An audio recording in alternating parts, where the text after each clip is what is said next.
Right.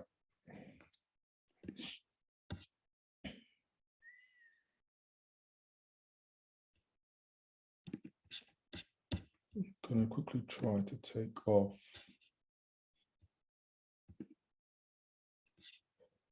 Right. Okay, cool. Start webinar now.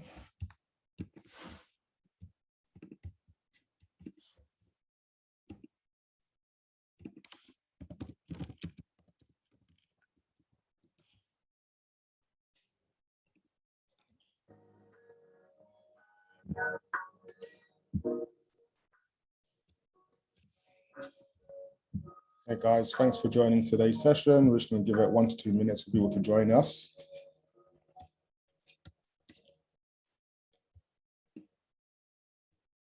Nice.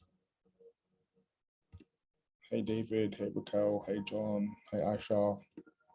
Welcome all to today's session.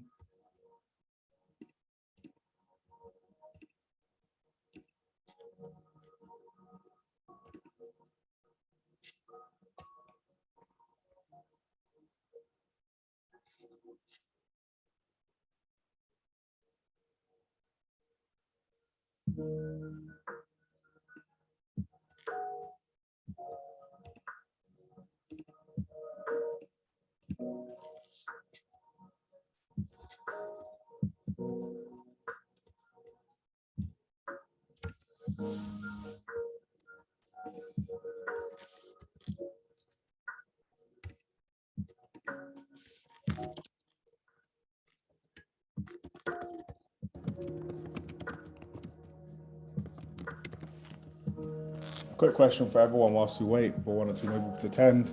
How are we all feeling out of 10 today? Got a 7 in there. Nice. Thanks, Talia.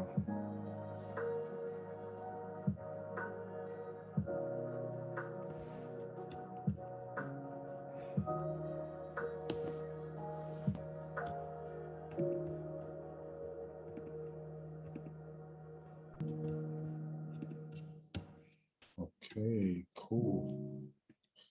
Right, let's get started. Welcome everyone to October's first event and first recording for the community. Today's session is something that is very, very important to all businesses, all small businesses in particular. Understanding how PR can actually help bolster your business, how PR can actually help you grow, and how PR can be a secret strategy to enable you to level up your business and the prospects of you guys going international or going national. Today, I'm joined by 2 experts, 2 leaders in their field who will be sharing top tips that they've learned. We're going to be covering things from PR strategies, topics and breakdowns of how to create campaigns, defining your brand, drafting your press release, and hopefully getting a few case studies through. So I hope you guys are looking forward to today's session. I'm BJ Malenga, the CEO at Purposeful Project. I'm just reading the comments. I'm seeing that everyone got excited by the sunshine. Someone's had a, feeling tired but had a good day, is 8. And someone's had a long day but it's been productive. I hope that this session tops up and it kind of feels good. So let's start with the first panelist. Farzana, would you like to come up, introduce yourself, and share some gems with us? Hello, hi, my name's Farzana, and I am based in London, and I set up a PR firm about 11 years ago, and prior to that, I worked for the Conservative Party, don't hate me for those who don't like them, and then before that I was an accountant for 10 years, which I, funnily enough, really enjoyed, doing tax returns day in, day out. Now, I have been given a few questions that I can answer, and so the first question I was given is, what do you wish you knew when you started? And I would say quite a lot, because actually when I started, I was very green, and I just kind of like launched into setting up a business without really thinking it through. I think one of the things that I wish I knew at the outset was actually how useful industry bodies are. So, obviously every different sector has an industry body, and in the PR industry, there's two. There's the PRCA and the CIPR. And I just realized over time how useful it is to join the industry bodies, because it keeps you updated with what's happening in the industry, what's happening in terms of any sort of legislation or any trends or changes. And also, most importantly, it helps you to really network with your peers and get to know people and really take that sort of collaborative approach rather than that competitive approach. Because I think it's, I think if you are in an industry and you get to know people, in your industry, it feels a lot more like a community, which I think is, is a better way to sort of operate because you build positive alliances.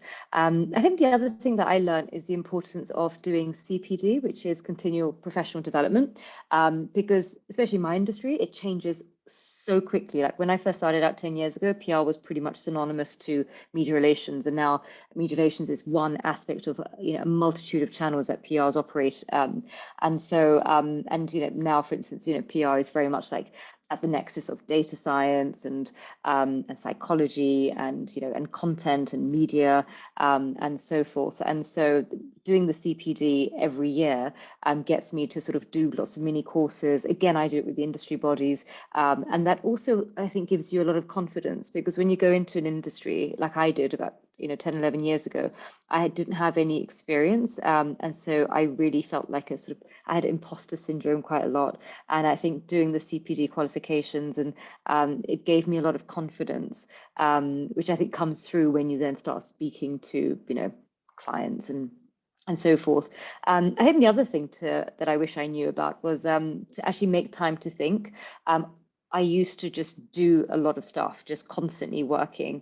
And I was like a hamster on a hamster wheel. And some years I wouldn't actually progress really. Like the year would go by and I think, God, I've worked so hard. And then I think, well, have I achieved a lot? Have I kind of like moved the needle for my business, for myself? And I'd think, not really. And I think the only time I really made progress was when I actually stopped doing so much stuff and I just started thinking things through, like thinking before I did things. And the way I did it is I just looked at my calendar, and instead of like, working crazy hours, I just kind of like decided that, okay, half a day a week, Friday afternoon or whatever, I'm just going to spend to thinking, not being anywhere near my laptop, my emails or my phone, and just actually just going to the park or, turning my tech off and just sit with a blank piece of paper and just thinking through what are the issues, how was my week, how can I make things better, am I going in the right direction, is my strategy sound, should I be adapting my strategies, there are new things happening in the market. So I think making time to think, so you're not this constant hamster on a hamster wheel, because actually a lot of things about success in life is not necessarily how hard you work, but taking that time out to really think, do you have the right strategy, are you going in the right direction, and checking in with yourself. I think another thing that I wish I knew before was really about being kind to oneself, because I am slightly, got workaholic tendencies. So I just worked all hours. And what I realized is actually, if you take time out to eat well, to exercise, to sleep well, to hang out with your friends or do things that you love to do, it actually makes you much more productive in your work. So I wish I knew that before. Now I work a lot less than I used to, and I feel I'm much more effective in the work that I do. Then the other question I was asked is, what are the key things to think about when building a campaign in 2021? And 2021 is a really hard year because of COVID. A lot of things were thrown out the window, and a lot of things that used to work didn't work. And so, everyone's always been talking about how, COVID has accelerated, pre-existing trends and all of that stuff that we've all heard. I think the key thing to think about when you're, building a campaign is really taking the time to think. So really thinking, what do you actually want to achieve? Try and make them sort of SMART objectives. If you Google SMART, it sort of tells you about, SMART is an acronym, so it's like S for specific, M for measured, and so forth. And it's really important, because the more, if your objectives are vague, then your results will be vague, and your delivery pretty much will be vague as well. So the more sort of granular you go with your objectives, the better. And then really figure out who are your audiences, and again, to try and go as granular as possible. And then what are the sort of like the messages about your business. And this can even apply to your personal brand as well. What are the messages about what you stand for and what kind of work that you do and what's your specialisms and your expertise? So when we talk about brands, it's not just business, it's also you can identify in terms of building your personal brand in your professional sort of sector. And then figuring out when you're doing a campaign, what are the channels? There are and what I mean by channels are like, what do you communicate through? So for instance, media relations is one channel, social media is another channel, of which social media there is a multitude of social media platforms to choose from. When you go down the sort of advertising or blogs route or events, going down the sort of experiential route. So what are the right channels? And the way to figure out what the right channels are is to figure out, well, who is your audience and what kind of channels do they consume? If your audience are people who actually, are like, I don't know, like my daughter, 13-year-old girls, I can't, get her to read the news and tried bribing and everything. She just doesn't read it. But where does she get? But she still knows what's happening. And I'm like, well, where do you get it from? She's like, well, I get it from TikTok. So it's like, if your audience are, I don't know, teenagers, really think about how do they get information and content and really go onto those channels. So you've got to really think to yourself, your target audience. What channels do they use? Really put yourself, I think a lot of it about campaigns is about empathy, to really put yourself in the shoes of your target audience and really think about, from when they wake up to when they go to bed, what's their behavior like, where do they consume the information, and really think through how can you get your sort of message in front of them using, the channels that they consume. So really developing that empathy for your target audience. A campaign measuring is very important. How are you going to measure it? And then that will enable you to evaluate, was it a good sort of ROI or not? The one thing about campaigns and one thing about marketing PR is you can spend an awful lot of money. And what's really key is to ensure before you start any work in your sort of strategy piece to work out how you're going to measure it and how you're going to sort of evaluate it as well. So if you start with success in mind, then where you're going, and you can also auto-correct yourself at key points throughout the campaign. Now, the last question was how do you gain amazing press coverage? Now, amazing is a subjective word. So the press coverage that people gain should really be specific to what your objectives are. So, if your objectives are, to sort of communicate with an audience in, I don't know, Guatemala, and you're getting media coverage in Washington, DC, it's not really going to work. So you've got to really be connected. You've got to connect the media coverage that you get to the target audience that you're trying to speak to. And you've got to also ensure that the media coverage that you get, it includes your key messages. It has obviously positive sentiment.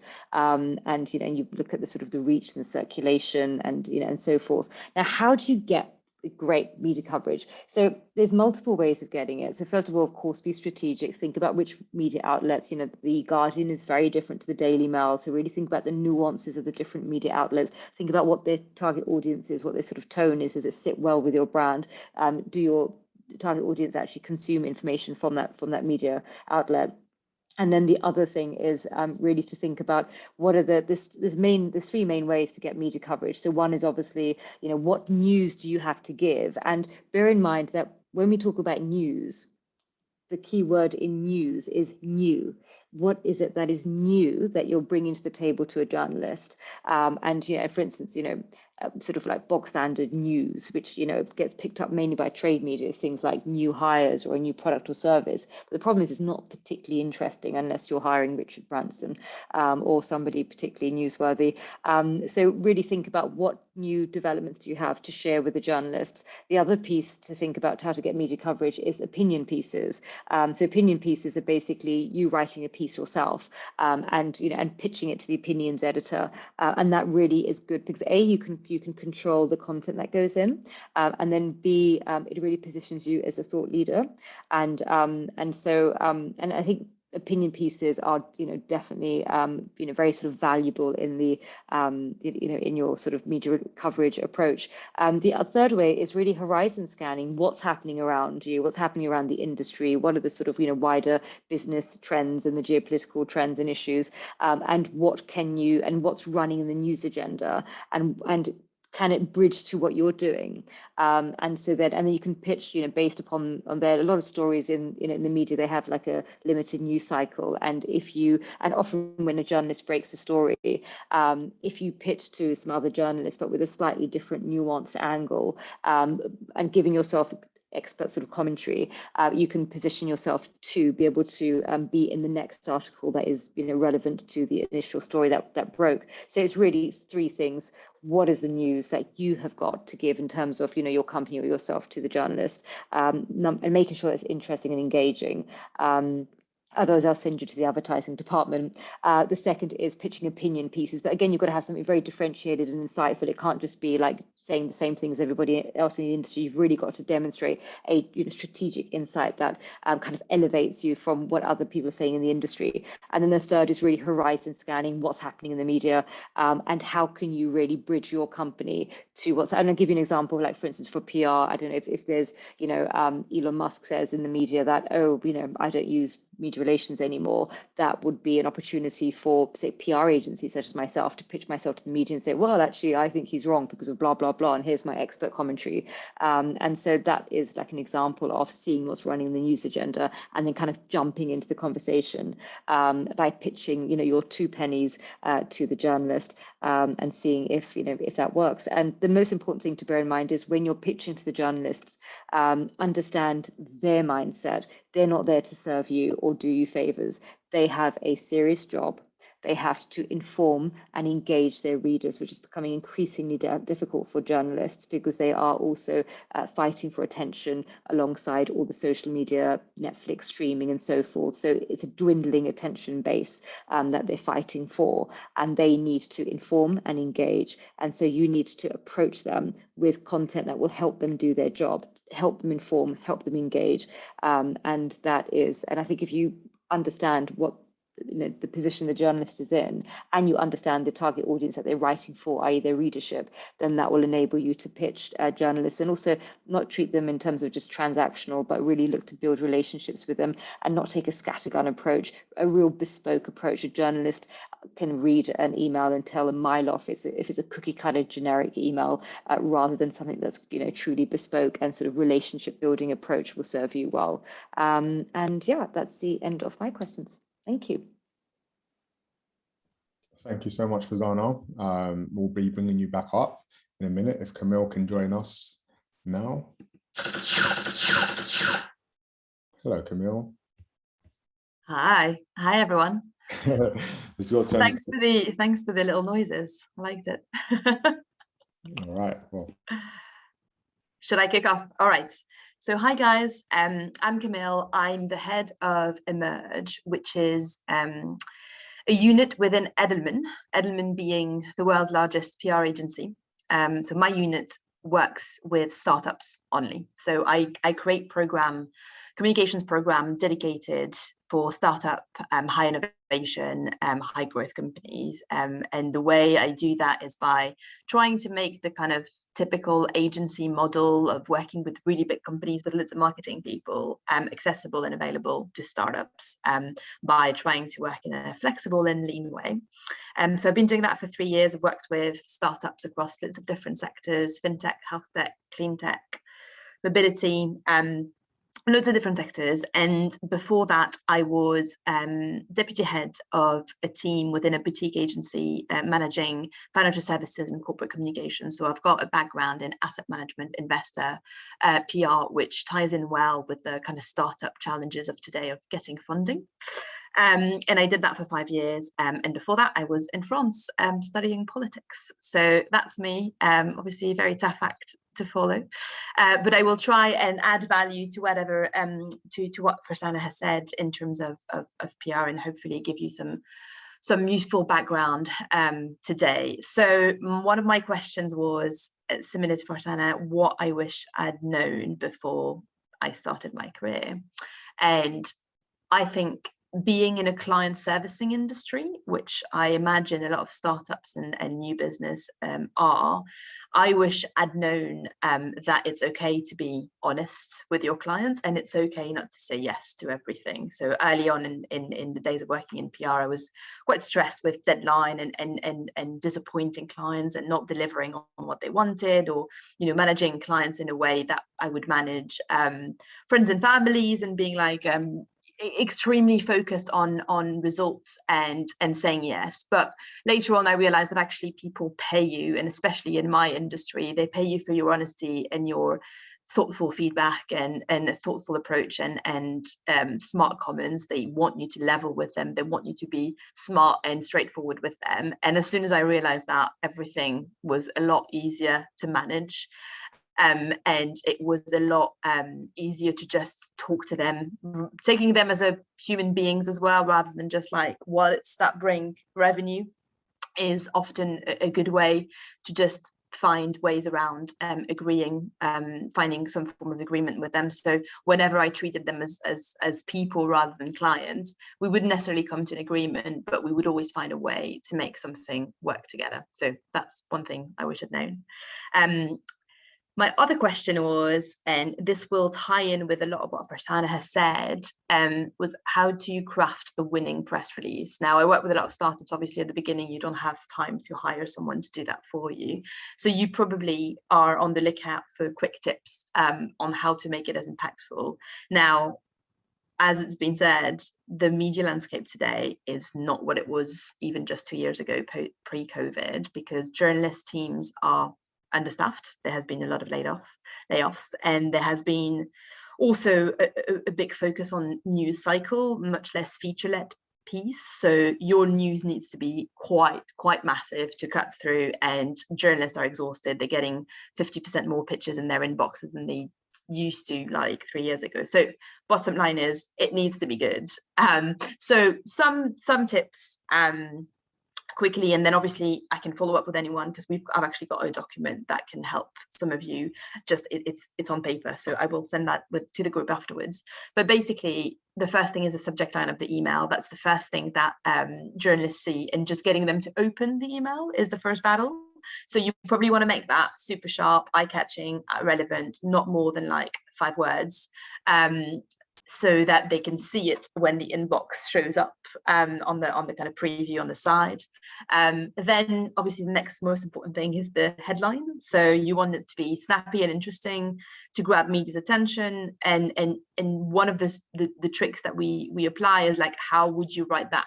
Would it be a headline in a media article? Because that's ultimately how journalists will look at your press release, be like, do I want to put my name to this? Is this a story I want to write? So if you can give the headline to them, not as in product announcement headline, but as in story headline, then half the job's almost done.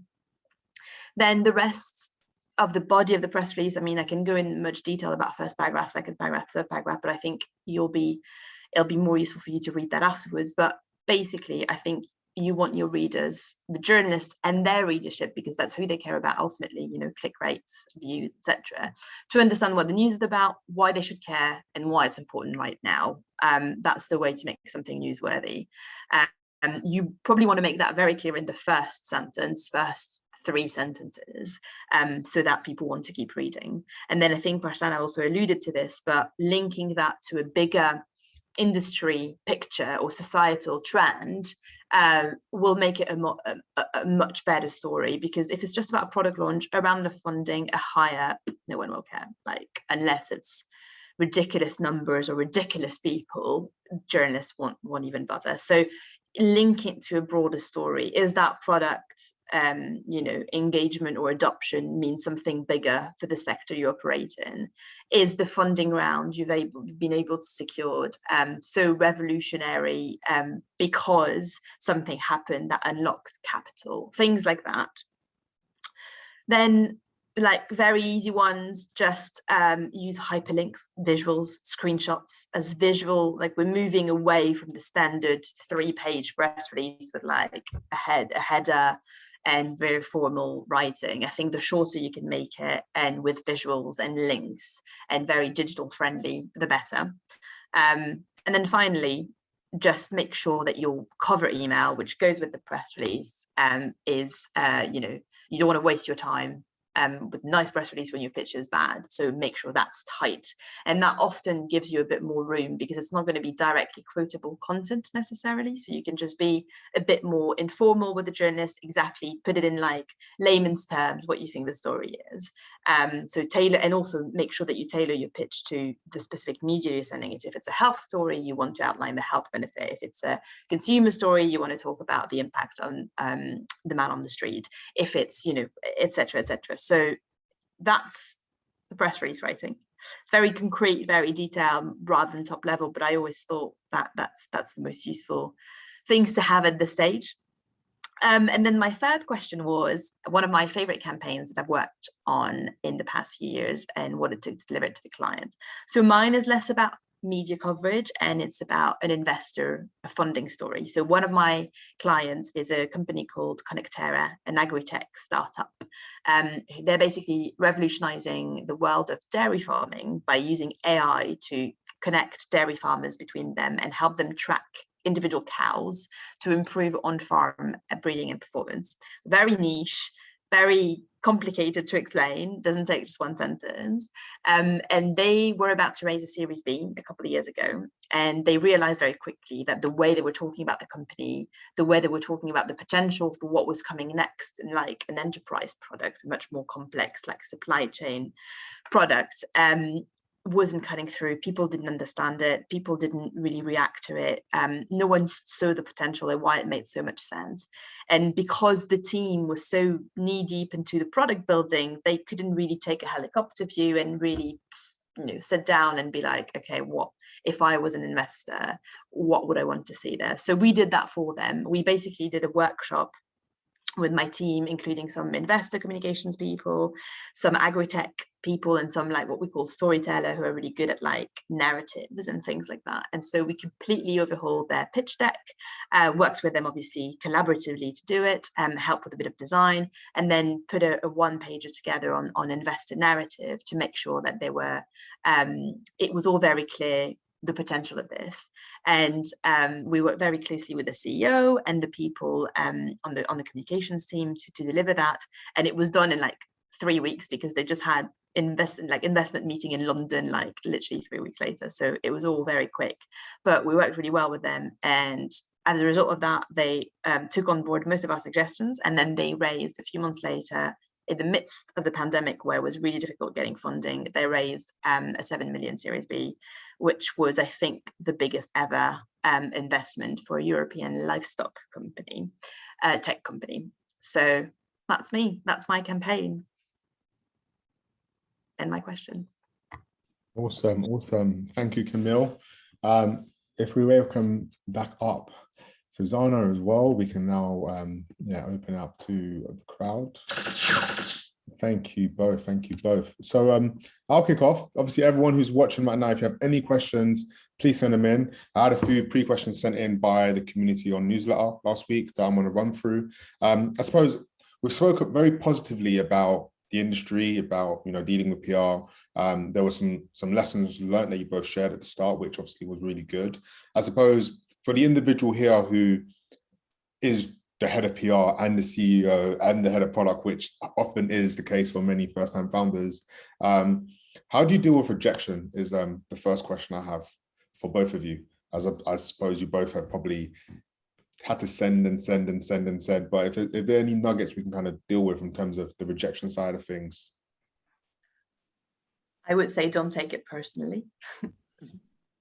As soon as you start making it personal, it becomes really hard to distance yourself from what it is that's being rejected. You're not being rejected as a person. You're not being rejected as a human being. Something that was probably not worded exactly like it should have been was rejected by someone who didn't have the context. And as soon as you understand that, I think it's a lot easier to take feedback on board and not like fall down every time someone says no. Yes, love that. Yeah, I love that. And I'd also just say maybe to take a positive approach in the sense that if it wasn't picked up, to sort of look at it why, and then take that learning for your sort of future pitches. Because everyone, you know, all PRs with, you know, we've sent out pitches that are ignored that we think are absolutely amazing, and we just don't get it and we don't understand. And, sometimes I would then show it to my colleagues and think, I thought this was a really good pitch. I don't understand. And, and sometimes actually by showing it to some of your other colleagues, your other PR people, they can kind of pick things out. Because sometimes, we all have blind spots. And I think the more we sort of share our work and get feedback, then that can kind of help us to sort of strengthen our pitches going forward. I love that. Next question I had, which came from the community, was how do they find contacts? This is the age-old question, the magic question. Is there, sources that you guys use? Is there things you recommend that an individual can do? Do they have to just sign up with you guys? It's not to obviously give away the whole playbook, but what are some things that an individual can do to start building their relationship with the press almost before they need that kind of article done for them later? I mean, you do have like softwares, like databases, such as Gorkana, and Gorkana, and there are others. You basically pay a subscription, and it's a little bit like Google. You sort of type in, I don't know, health or, agri-tech or whatever, and then all the journalists who write about it come up, and it has their contact details, and you can export it into a spreadsheet, or you can send pictures and press releases to them within the software. And then they also have something called media requests, where journalists write into the software and say, can you tell all the PRs who, I don't know, whose clients have pink sofas to email us all the pink sofas you've got in high-res images, before Tuesday 3 p.m. and it's usually Tuesday 2:30 p.m. when we get the email, and then everyone scrambles and sends everything to them. But I would say that over the years, it used to be really good and effective, and it's become kind of less so, especially the media requests, just because, as Camille was mentioning, there's just is a lot less journalists out there. They have less support teams. They're overworked. They don't have the time to read emails anyway, and so it's become incredibly tough. And then the other way is obviously, sometimes having a look at what the media outlets are the right ones, looking at which journalists write about the sort of topics, and then having a look at them on social media, following them. You sometimes have contact details there, and you'd be surprised. Sometimes you call up and you get through. It's and some journalists are much more open to phone calls, and it's and even sort of social media sort of messages, and others absolutely hate them. So it's they're human. They have different sort of preferences. I love that. Yeah, I would just add to that. We also use Roxil, which I think is a bit less expensive than Gorkana. Yeah.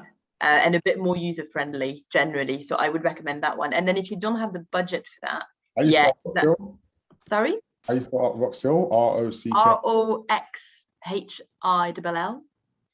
And there's loads of new things that I'm sure I'm not aware of. I mean, I shouldn't be saying that because it's competition to my industry, but there are companies that automate that sort of stuff using AI, like kind of looking at what journalists writes about and kind of compiling it in kind of an intelligence report so that you don't have to do it. Because I will say this, if you don't invest the time in exactly what Farzana said, invests the time in what those guys like to write about, what their contact preferences, chances are you're just going to piss them off. Yeah. So social media, yes. There are also some trade media where the editorial team's contact details are listed on their website, which is easy enough to get. But before you contact any of these guys, and once you've found their contact details, just make sure that you know what you're pitching. Love that. So Kip said, one of the audience members, is it possible to post a link, for example, PR now, so it doesn't get forgotten? So the PR thing you mentioned, Camille, if you send it to us. So it's a PDF. Do you want me to send it to you? And then you can share it with the group? Yeah, send it to us and we'll share it with the group. That's perfect. Definitely. The next question I had, there's quite a few coming in now. Which of your most recent campaigns do you find interesting? 2021 obviously has been interesting. I know, Cam, we kind of touched on it, but yeah, which of your most recent campaigns have you found interesting and why? I think my one is probably, there's a space tech client that I'm working with. I've always watched Star Trek and Star Wars, and I'm just like so excited about it. And I'm just, and I find it really interesting because it's a nascent industry. And I think a lot of PR people are attracted to PR because it's very dynamic, and therefore quite a lot of sort of PR people therefore are attracted to nascent industries. And so, for me, space tech it's a little bit like AI and robotics before it took off, a little bit like before the internet took off. It's just this whole new sort of virgin territory. And I find it really fascinating to just watch this emerging industry take place. And our client sort of launches satellites into space. So it's just, I love learning about things that I know nothing about. And then immersing myself in doing a deep dive. Okay. Yeah, I'm exactly the same. I was going to say, well, I work a lot in nascent tech as well. And so one of the things that I've been doing with a client that I can't name, unfortunately, but they doing something with psychedelics assisted therapy. So yeah, so talking about That's nascent, amazing. and it's really cool. And it's basically, there's a big revolution happening in that space.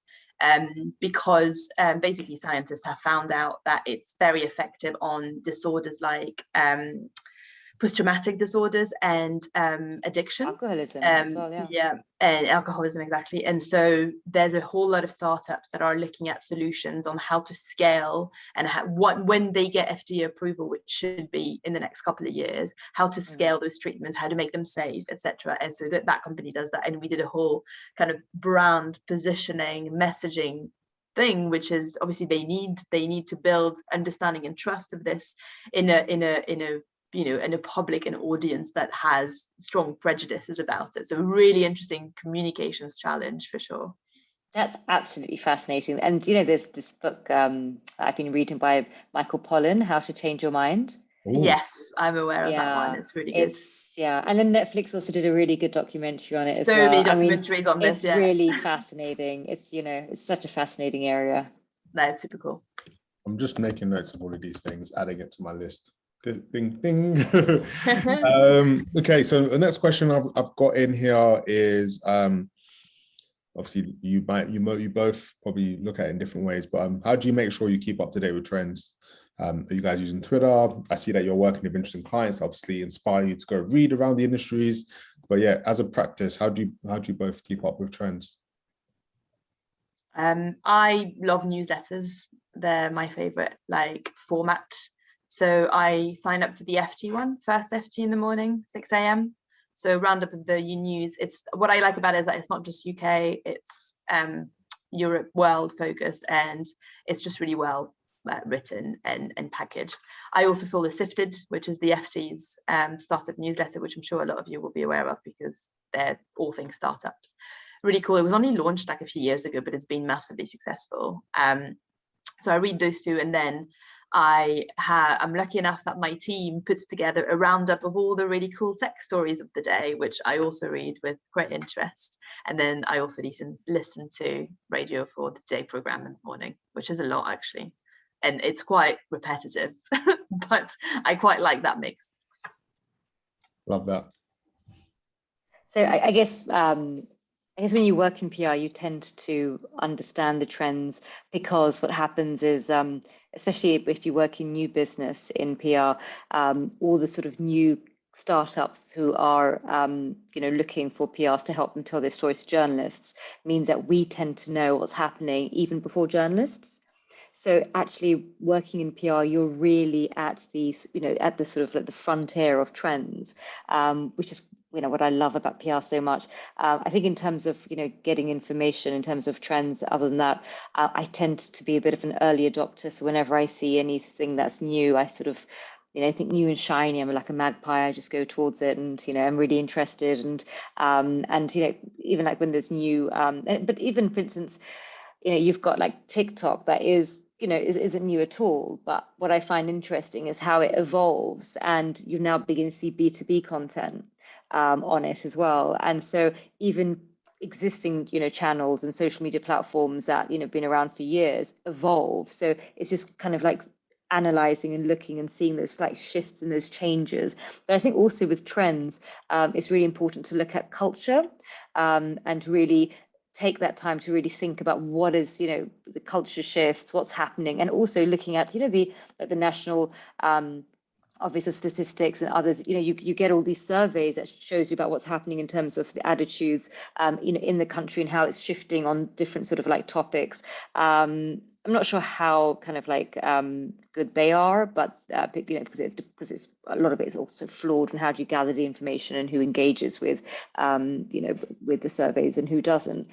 But I think it's I think definitely keeping an eye, and also understanding psychology and understanding how culture shifts and how societies are shaped by by various different sort of opinion makers. And podcasts. I think podcasts I love as well. It's good to like deep dive on a specific trend. Like you don't know anything about AI, you want to understand it, just type in best podcast on AI and then listen to a couple of episodes, and that usually is such a good way of like understanding something at a top level. Yeah, and also understanding, like, for instance, Twitter, there's a very certain sort of demographic that's on it, and sort of understanding it's not reflective of the entire, UK, understanding that there's sort of generational nuances, there's socioeconomic nuances, there's regional nuances, understanding that the UK is made up of a multitude of communities, and therefore when you're looking at trends, you need to sort of understand what are the parameters of these trends that you're looking at. Yeah, I love that. There's a lot there that people can take. Trends is something that people would obviously love to see. We've got a really interesting question that's coming here around a niche. The niche is around the kind of like the menstrual cycle kind of washable knickers. I love it. Yeah. I'm actually wearing washable knickers right now. I came across this brand called Thinx, and it was very kind of nerve-wracking because I thought, does it really work, and and all of that sort of stuff. And I saw Thinx was and I came across Thinx on Instagram. I'm going to check you guys out. BP3. I'm going to write it down right now. And I was reading about Thinx. Actually, when I was in the US, my cousins were using Thinx, and they're like, oh, you should use it. I was like, oh, I don't know. And then I remember in the UK, it was just kept on popping up on my Instagram feed. And then obviously they sell it in Selfridges. And I think the designs are a bit boring, to be honest. So I'm totally up for checking out your brand, because I think with, the washable knickers, I think people know about it, but now it's kind of like move it one step up, i.e. let's get some decent design around the product as well.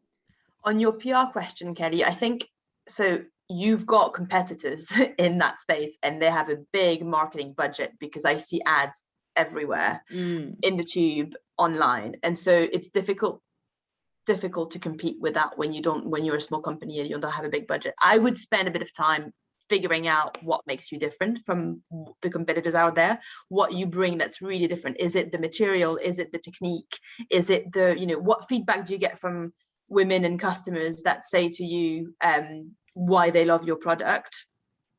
And then use that as a proof point and find a way. I don't know if you're planning to raise funding or just go, like, I don't know anything about your company, but I would try and figure out what makes you unique. What do you have coming up that could be considered as like a piece of news, and then try and package it up and see who are the journalists who've written about other products, and try and get to build a relationship with them as a starting point, rather than just say, please talk about my product. I mean, a technique is also sending products to journalists for them to try them on and ask if they'd write a review for you. That's something that you can also do. I'm on your website right now. It's bp3underwear.com. So I think the first thing is, the logo that you got on the left-hand side, I can't read what says underneath. So I think you need a bit more of a high-res image for the actual logo. It says play, don't pause, but it strains my eye to see it. So I think there needs to be some kind of housekeeping on the website. Also, they look like nice products and stuff, but and it's very functional, your messaging. It's like, fed up with leaks and stuff like that. I kind of, to differentiate yourself, maybe a bit of story, like, who are you? Yeah. What's your journey? Are you a female founder? Why did you decide to do it? What makes you different? So there is a story on there. Now, again, I'm on it, but the thing is, it's not coming across. Like, I've been on your website for about 20 seconds now. And what I see is functional messaging, but to kind of elevate it a little bit in terms of story. I mean, you say you've got it, but I can't find it. And what sometimes I tend to do is I'd look at the website and I'd really look at other people's websites. And sometimes if it's your own business, it's really difficult to really see it. So get somebody else to objectively look at yours versus other people and just look at the little nuances and the difference. But ultimately, I think that what's kind of missing is, why should I buy from yours rather than someone else? What's that sort of difference? And I think, I know things, it's been out there and all of that, but if you wrapped me up in this whole story about who you are and your journey and why you decided to do this and something, and what's different about me buying knickers from your brand rather than things, that needs to come across, because not everyone wants to just buy from the biggest outlet. Like I've bought from things. I'm totally open to buying from other brands, but I want to know why. Should I? What is different? Yeah, echoing that about your knickers. Love that. This was like real practical advice. I've got a few more questions here that I'd like to run through, if you guys don't mind. Okay, let's maybe take it a bit more personal. We both have got so much experience, but what's been the highlight of your media career, both ladies? I think mine has been teaching, actually. I've been teaching for the last 4 years, public relations, and I really enjoy it. I didn't think I would. But I find that I learn more from the students than they learn from me, because they're just a different generation and you just see the world through their eyes. And they're just doing such incredible work. I teach in an entrepreneurship center. And so I see this, these students who are setting up businesses, and they're very sort of early stage. And it's just fascinating. And then I've been doing it for 4 years. Then I see them raising, 5 million, 50 million, because they're all on my LinkedIn. And it's just really nice to sort of, watch that growth. Yeah, I would take a similar approach to team and clients. Like when I work with a startup and I see them succeed. So I worked with a startup 3 years ago that was pre-Series B and, struggling to get a bit of media attention, struggling to make people understand why they were different. And they IPO'd on the NASDAQ yesterday, 3 years later, being one of the most yes. And the funny thing is, I don't even work with them. I haven't worked with them in a long time, because I was just part of the initial kind of project in first year or second year. But that is a very proud moment for me. And I think anything where I see how my counsel or our counsel makes a real impact on a business is where I think I once had a client cry in a workshop where we presented back to him like a brand narrative for his company. And that's the kind of stuff I live for. Because working with startups, the emotion of comms is so strong, because this is people like you guys who, sweat and tears have got into the business. So when you hire a PR agency, the stakes are high for you personally as well. So there's something really nice about knowing that you're making an impact and helping that journey. Oh, I love that from both of you. I can see why you're both passionate about your field. I just wanted to get 2 more questions there, and then we will maybe wrap. So we've tackled trends, we've tackled, the highlight into your career. We've obviously helped Kelly out a bit there with some context. When people are building their own PR strategy or working with others, what would you guys consider to be success, or what is the goal? How do you set metrics around goal setting and KPIs, especially in a field where in some campaigns you might get 10 pieces of coverage, but in some you might get 2, but those 2 might be game changing for that business, right? Yeah, I mean, I would normally look at the business strategy and, or the organizational strategy. And then, we would normally sort of on the back of the business organizational strategy would create a comm strategy, because ultimately the communications is to support the organization's or the business objectives. So if you're, for instance, a startup, some of your key objectives would be to raise money, to hire talent, and also to just get the sales in.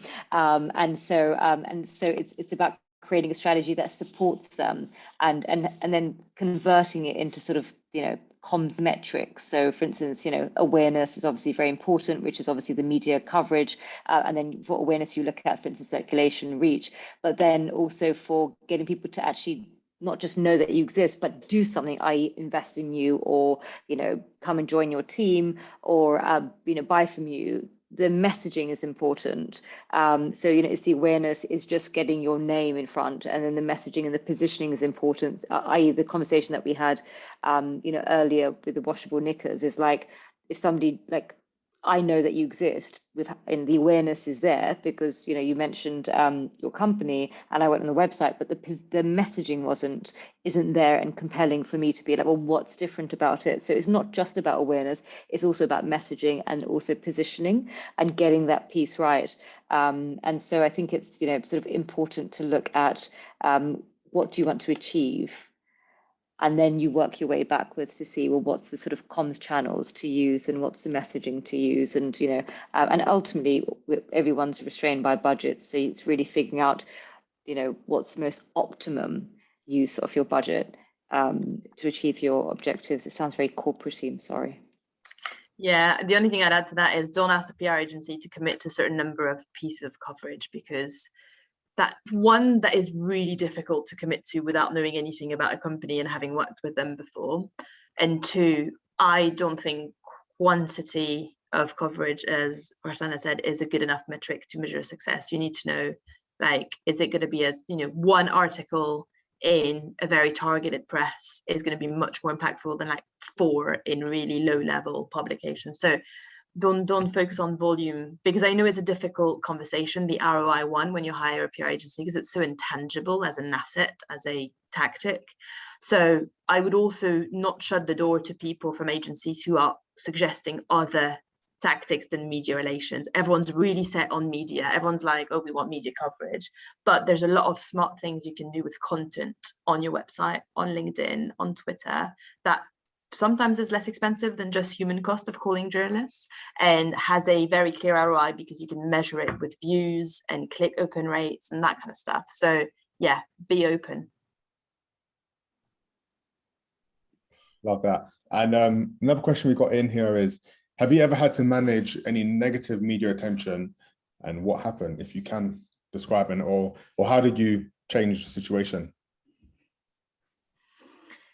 Yes, loads of times. I think there's a difference, there's a lot of different types of negative media attention. So there might be occasions where journalists write something that's untrue, in which case most often editors and journalists will be open to correcting mistakes because they want accuracy more than anything.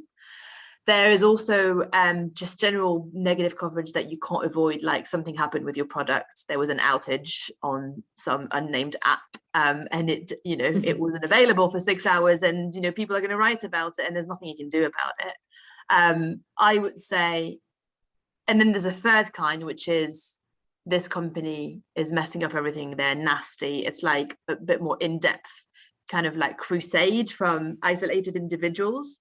And there's different ways to tackle all of these things, but mostly it's about trying to preempt those and having strong messaging for what might be a risk, might be something that the media picks up on, might be something that your product has a flaw. The more open you are from the get-go by saying, we're building this thing, it's not, iron tight, but we are doing our best, or we're working on that fix.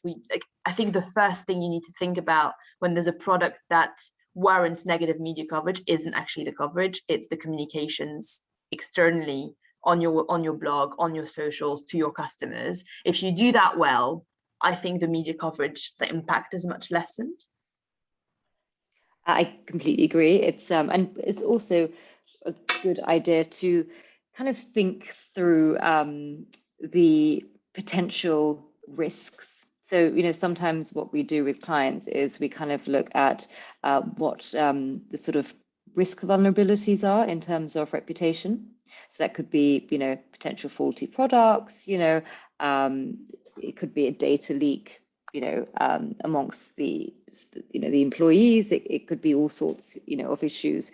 And it's kind of and this is obviously when the organizations usually grow, you just make a register of a risk register, what the vulnerabilities are, what the issues are, monitor them, and also have kind of pre-prepared statements. Because the biggest issue in a crisis is, the biggest enemy often is time, because the journalist will write, and say, right, I need a response in 2 hours, and you're like, and what happens is, when you're in the middle of and also, it can be very emotional because you feel you're under attack, and all of a sudden you've got to come up with a statement, and often what happens is you're in a kind of a sort of like fight or flight mode, and it kind of impairs critical thinking, and then therefore you end up editing your PR's work or statements, and kind of makes it, and then the tone is wrong, and then it unleashes all sorts. So I think the key thing is to prepare beforehand, and also to have sort of pre-prepared statements, so at least, and especially when you have an organization where you're going to get things signed off by multiple internal stakeholders as well as lawyers, you just have some pre-prepared statements ready, so that if and when anything happens, at least some of the work has already been done, and then you can meet the media timelines. Because the worst issues are if there's a crisis and you've got social media, the immediacy of social media, not forget media relations, dealing with journalists, people expect you to put a statement out on Twitter or whatever, and if you don't, your reputation can be decimated. So it's really thinking through what could happen, preparing for it, so that you're not on a back foot when it happens. Love that. I want to end with a power question, something that people can take away today, right now. Obviously, we've tackled crisis management. We've tackled a little bit about writing a winning press release. I wanted, in both your corners, if you are working with a new entrepreneur who has just got some momentum and they're looking to work with your agency or work with you directly, what would be like your top 3 tips that you recommend founders, or it can be more than 3 tips, but your key things that you want people to think about before working with someone like you guys, or with an individual who becomes their first head of HR? It could be anything from that crafting of that PR release and getting that right and whatever they need to know, to actually getting their product right. We just went on someone's website there and did a bit of a review. But yeah, both of you, top 3 tips that people can take away from this conversation. Get your website right. Most important asset shop window you'll ever have. There's no point getting media coverage if people are then redirected to a site that's not great. So website, most important. If you're going to work with a PR agency, brief them well. Don't just expect them to recommend loads of things. Be clear about what you expect of them, where you want their counsel, and where you admit yourself that you don't have the knowledge. What else? Don't be laser focused on media. Media is one tactic. It's not the only one. And finally, don't go to media if you don't have something interesting to say, because you've got one shot. When you contact a journalist, you want to make a good impression. So even if something really interesting you think is happening and we have to do it now, because otherwise if we don't do it now, we'll lose a chance, but you haven't thought through the messaging, what the story is, who's going to carry it, how to talk about it, just let it go. The chance will come around at another point. It's better to wait and do it well than just do it right now. Not the same thing at all as a product, I would say. Very good tips. I would perhaps add that don't forget that you yourself are a brand, and as a founder of a business, it probably would pay dividends if you develop your LinkedIn, you develop your sort of Twitter, and you really look at what you say and do to see if it supports, the business brand. People like buying from people, especially when you're the startup stage. What you're really selling is yourself before you've built the team and so forth. So personal brand. I think the second thing is to clean your house up before you go out, before you invite the guests in. And what I mean by that is clean your house up, which means clean your website, your social media. So in PR, we call it sort of owned media that you own. So you clean that up first before you start rushing out wanting to, invite everyone in. Once that's been done, then you can do what we call earned media, which is earning the right to be able to be, and earned media is media relations, awards, apply for awards. You've got awards for entrepreneurs, startups and so forth. And also, looking for speaker opportunities as well to really develop your thought leadership. So, I would do, first of all, work on your personal brand, step number 1. Number 2, clean up your own in-house, your website, your social media. And then number 3, then go and focus on the external outreach, which is the media, the awards, the speaker opportunities. I'd also really look at, blogs and SEO. Some of the best ROIs that I've ever seen come through when we do our sort of evaluations has actually come through a combination of SEO and content, more so than the ROIs on media, mainly because the former is much more measurable, and media, the benefits of media can be quite intangible. But I would definitely say that you wouldn't go outside on the street with, your slippers and your dressing gown on. And likewise, make sure your website and your social looks good before you reach out to the journalist, because the first thing they do when they get on a pitch, they look at your, if they've read your pitch, they'll look at your website and your social, and if it just looks a bit ropey, they'll just think, do I want to put my name to this? Do I want to write about this? Because even the journalists have got their own personal brands. They want to, write about exciting and interesting, companies and people, and they don't want to put themselves at risk. So, make sure everything is beautifully aligned and organized in terms of your sort of brand, digital touch points, and then go out and speak to people outside, like journalists. Love both of your top tips. Just gonna back. So we've covered a lot in today's session. As everyone knows who attends our sessions, you can play this back on the blog that's going to come out in a few days' time. We're also going to have a write-up of the tips that were shared.